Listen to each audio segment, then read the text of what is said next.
18 de junio de 2026. Una enorme bola de fuego ilumina el cielo nocturno sobre Moscú. Los 13 millones de habitantes de la ciudad se despiertan sobresaltados en un estado de pánico absoluto. Durante 4 años, su líder, el presidente Vladimir Putin, les ha convencido de que las defensas de la capital son impenetrables, que Moscú está perfectamente protegida y que ninguna cantidad de misiles o drones ucranianos será suficiente para penetrar sus cuarteles. Saben que hay una guerra en Ucrania, pero la sienten a años luz de sus cómodas vidas en la gran ciudad. Les han dicho una y otra vez que su hogar está seguro. Estaban equivocados. Un enorme enjambre de drones de ataque ucranianos acaba de burlar el espacio aéreo más protegido del planeta. Docenas de vehículos aéreos no tripulados propulsados por reacción agotaron los radares rusos y se deslizaron directamente al corazón de la ciudad, incendiando su infraestructura energética. Se supone que Moscú es un agujero negro para aeronaves hostiles. Entonces, ¿por qué Ucrania de repente arriesgó todo para golpear las entrañas de la bestia? Durante años, desde el inicio mismo de la invasión de Rusia a Ucrania, la ciudad capital del país, Kiev, ha sufrido algunos de los ataques más horribles y desgarradores. Semana tras semana, mes tras mes, los residentes de Kiev han observado con temor cómo su hogar era atacado por enjambres de drones rusos y misiles de crucero. El Kremlin no se preocupaba por lo que golpeaba. No se enfocaba exclusivamente en objetivos militares o infraestructura crítica. Atacaba escuelas, universidades, iglesias, hospitales, edificios residenciales, monumentos y todo lo demás. Una y otra vez, civiles inocentes resultaron heridos o muertos, y millones se vieron obligados a huir. Y los que se quedaron atrás pasaban sus días con miedo, esperando a que sonara la próxima e inevitable sirena de ataque aéreo. Los ataques de Rusia han sido implacables, y el 15 de junio de 2026 el país llevó a cabo uno de sus ataques más crueles y fríos.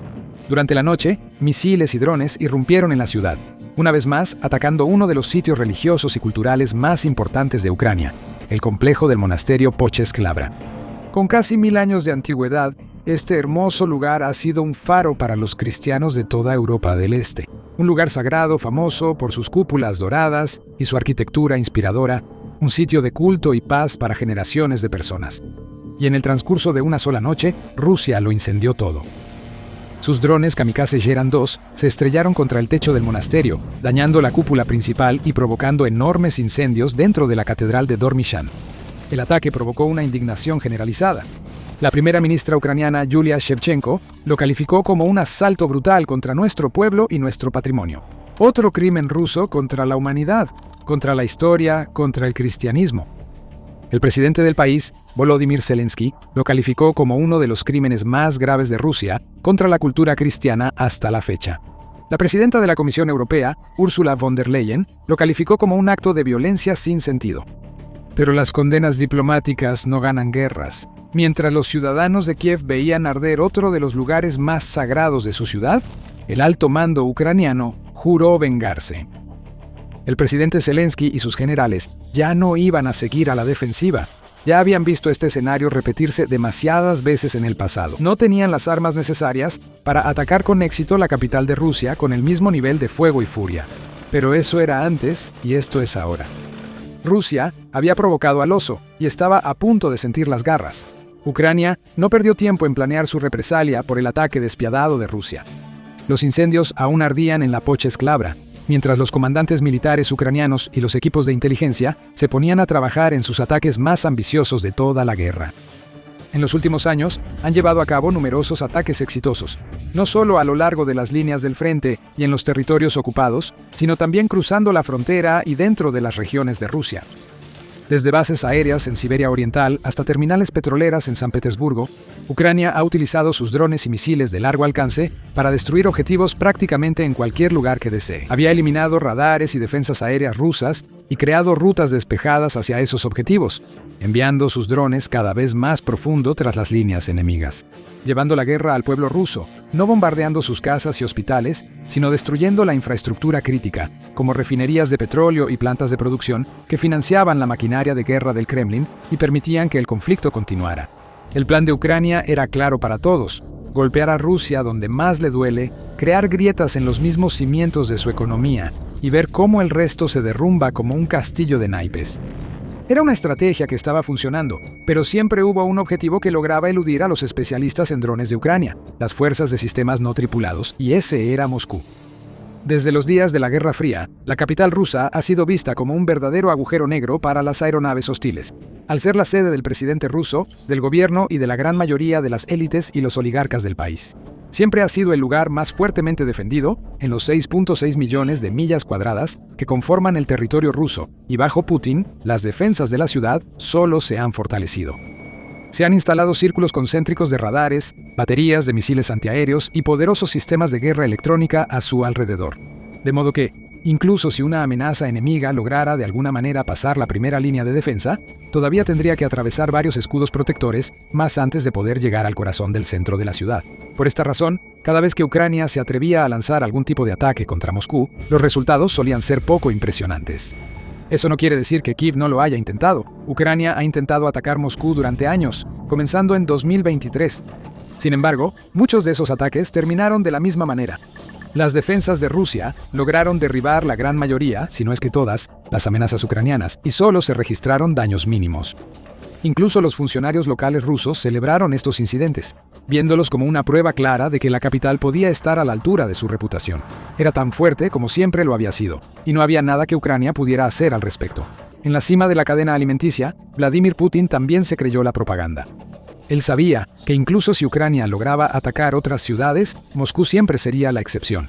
El objetivo inalcanzable, la fortaleza impenetrable, los sistemas no tripulados. Las fuerzas necesitaban demostrar que estaba equivocado, y la única manera de hacerlo era tomar prestado un truco del manual ruso. Moscú había estado bombardeando Kiev con enormes enjambres de drones durante años, confiando en la cantidad de sus activos aéreos para sobrepasar las defensas de la ciudad. Ucrania estaba a punto de hacer lo mismo. En las horas previas a su ataque del 18 de junio, Ucrania reunió una fuerza enorme, la más grande jamás lanzada contra Moscú, con aproximadamente 200 vehículos aéreos no tripulados en total. Incluían el FP-1 de largo alcance, que ha demostrado ser una de las mejores armas de ataque profundo de Kiev, el An-196, Liu-Chi de ala fija y el Bars propulsado por chorro, capaz de alcanzar velocidades máximas de hasta 435 millas por hora. Los comandantes de Kiev sabían que no todos estos drones llegarían, muchos serían derribados, pero eso no importaba. Con que algunos lograran pasar, eso sería suficiente. La noche del 18 de junio, mientras el enorme enjambre de Ucrania se acerca al espacio aéreo de Moscú, las defensas aéreas de la ciudad se activan de inmediato, igual que lo han hecho en el pasado, pero esta vez es diferente. Esta vez hay muchos más objetivos que nunca antes. Los ataques anteriores eran más pequeños y fáciles de manejar. Los radares rusos podían fijar objetivos uno por uno, transmitiendo sus datos de ubicación en tiempo real a las baterías locales de defensa aérea, que lanzaban misiles para destruirlos. Ahora, sin embargo, esos mismos radares están siendo absolutamente saturados. Docenas de señales llenan sus pantallas y abruman sus sensores. Las defensas aéreas se activan y lanzan misiles interceptores al aire. Pero aunque logran atacar y destruir muchas de las aeronaves entrantes, pronto empiezan a quedarse sin misiles listos para disparar en el aire. Los drones señuelo que encabezaron el ataque ucraniano son aniquilados, cayendo en espiral desde el cielo, mientras que los drones misil impulsados por motores a reacción, mucho más peligrosos, siguen detrás. Viajando mucho más rápido que los drones típicos, estos drones no le dan casi tiempo a las defensas rusas para reaccionar, mientras se abren paso más profundamente en el espacio aéreo de la ciudad. En cuestión de segundos, la ciudad cae en un estado de puro caos. Las sirenas antiaéreas suenan mientras los soldados rusos se apresuran a contrarrestar la amenaza que se aproxima. Algunos son vistos disparando lanzacohetes al hombro desesperadamente al aire, esperando derribar los drones antes de que alcancen sus objetivos. Equipos móviles en tierra corren por las calles de la ciudad, apresurándose para llegar a lugares más altos que les permitan tener cualquier tipo de línea de visión sobre sus objetivos. Pero todo es demasiado poco, demasiado tarde. La fortaleza ha sido vulnerada. Todo lo que Rusia puede hacer ahora es ver arder su capital. Los residentes corren a sus ventanas, tomando sus teléfonos inteligentes y cámaras para grabar el caos.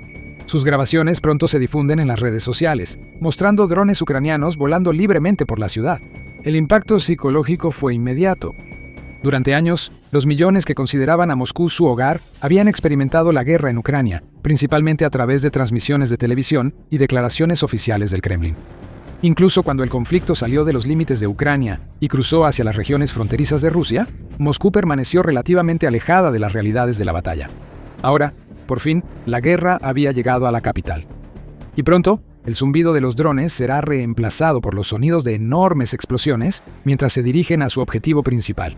No una iglesia, no un monumento, ni siquiera una base militar o un edificio gubernamental, sino una de las infraestructuras energéticas más importantes de la ciudad. Después de atravesar el perímetro defensivo de la capital, la mayor parte de la fuerza de ataque de Ucrania se dirigió directamente a la principal refinería de petróleo. En el distrito de Kapodnia de Moscú, en la esquina sureste de la capital, este enorme complejo industrial no es solo una infraestructura energética cualquiera, es una pieza vital en la economía de Moscú y una fuente principal de energía para la ciudad y la región circundante, donde se produce el 40% de la gasolina de Moscú y alrededor del 50% de su diésel.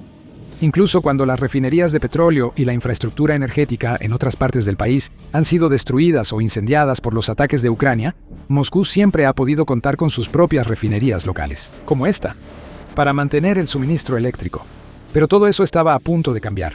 Sin defensas serias que los detuvieran, los drones se dirigieron rápidamente hacia sus objetivos, y según informes, varios impactaron el tanque principal de almacenamiento de combustible de la instalación.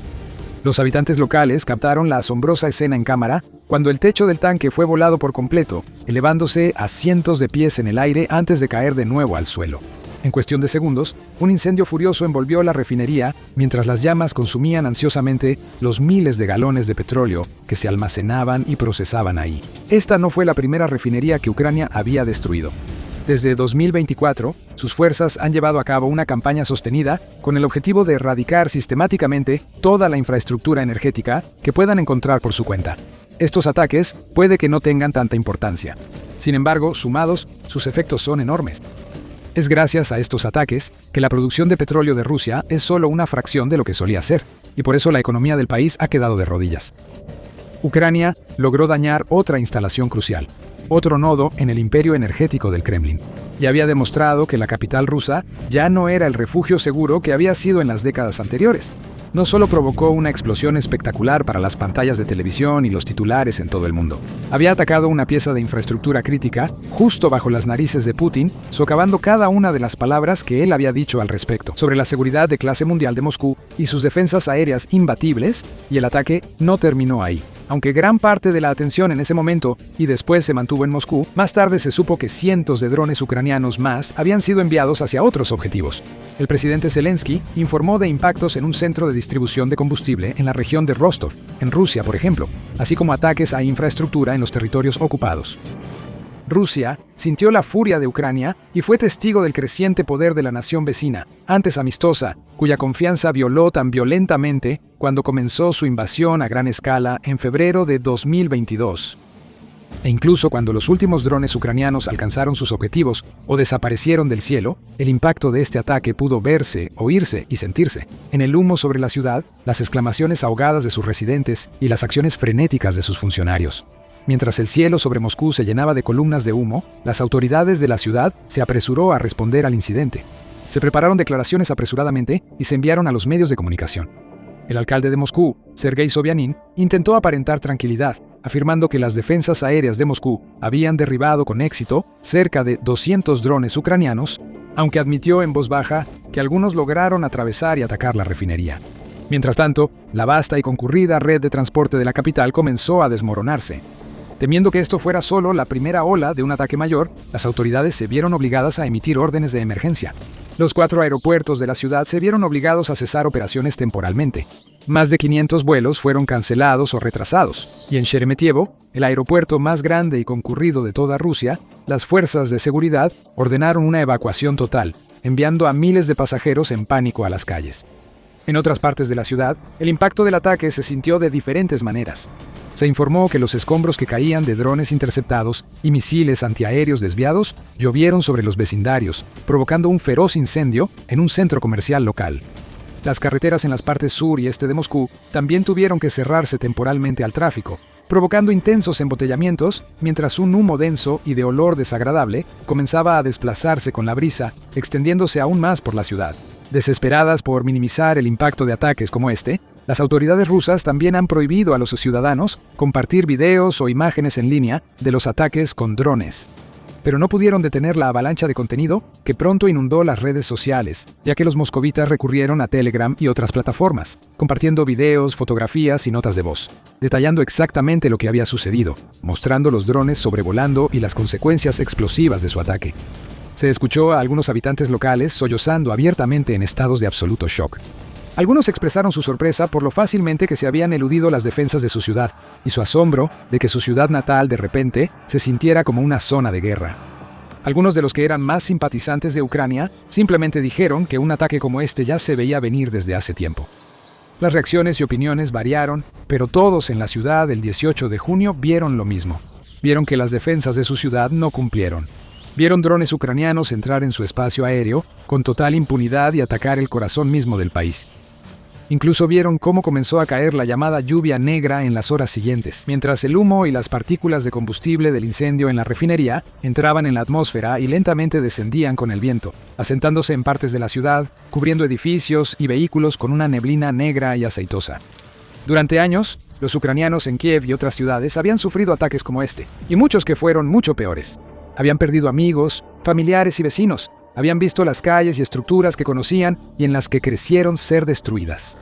Pero el 18 de junio, Ucrania no bombardeó las casas de las personas ni los lugares de culto, no masacró civiles, pero sí hizo que ellos y su ciudad enfrentaran una dura realidad, al mismo tiempo que paralizaba otra pieza crucial de la infraestructura energética del Kremlin y dejaba a Putin recogiendo los pedazos y lidiando con el vergonzoso desenlace. Una vez más, el mensaje del presidente Zelensky fue claro: no queremos esta guerra y nunca la hemos querido. Pero si Ucrania arde, su Moscú también arderá. Putin quizá no creyó esas palabras antes. Ahora no le queda otra opción. Vladimir Putin no es el primer autócrata en darse cuenta de que ya no está a salvo. Cuando el ejército de Estados Unidos finalmente decidió remover a Nicolás Maduro del poder en Venezuela, pasaron completamente por alto a su ejército regular.